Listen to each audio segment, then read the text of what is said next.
So I've been doing some reading about the New Testament times because I want to know more about the world Jesus was living in.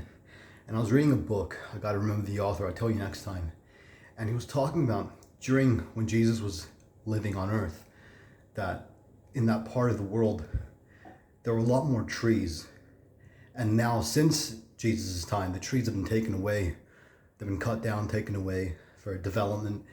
And as a result, the soil has been because of the lack of trees, the soil has been vulnerable to the extreme Mediterranean sun and the heavy rain, the heavy flooding. The soil has been vulnerable to these forces of nature because of the lack of trees that have been taken away. And it just got me thinking that, and so now the soil is more barren, it's more sterile because of the lack of trees that God planned, that God put there.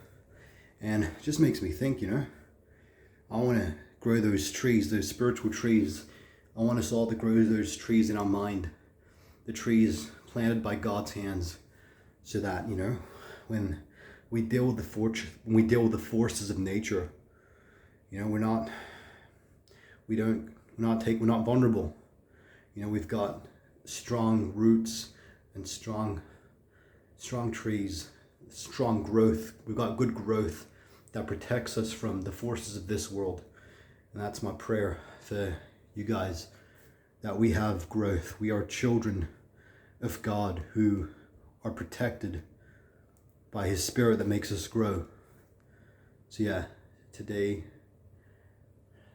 there we go.